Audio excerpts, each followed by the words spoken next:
Dalawang dahilan po. Una, goal ng PBS ang magbasa ang bawat Pilipino ng Bible.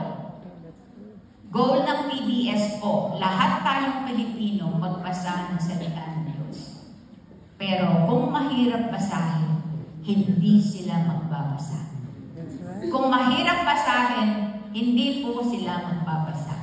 Kaya kailangan i-reflect ang mixed language o Taglish para maging madali.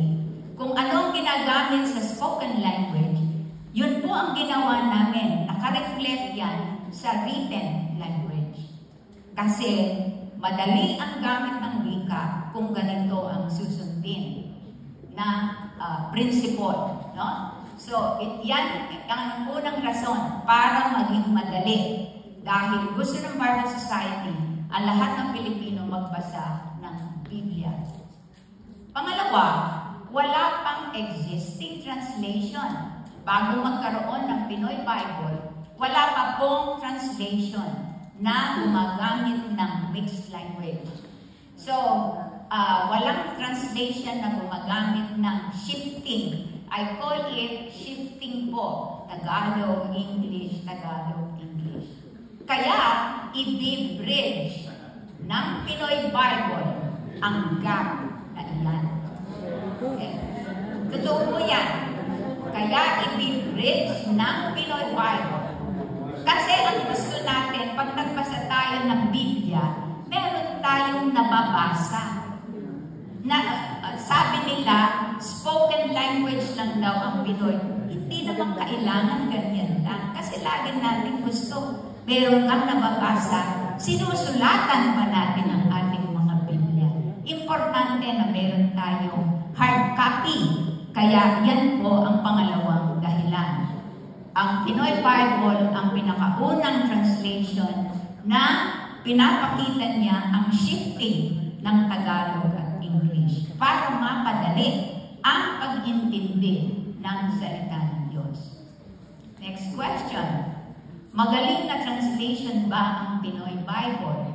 Of course, sunod ito sa criteria ng United Bible Societies para sa isang magaling na salin. Ang United Bible Societies po ay ang international, parang umbrella organization ng lahat ng mga Bible Societies sa mundo. So, meron kaming tinatanggap na mga prinsipyo, standard principles, para sabihin ang isang salin ay tapat, madaling maintindihan, at walang doctrinal comment. So, sunod po ang Pinoy Bible sa ganitong mga prinsipyo. First, accurate, faithful sa textual age o biblical language. Yan po ang Pinoy Bible. At madaling maintindihan. At maraming features ang Pinoy Bible, kaya nasasabing madaling maintindihan.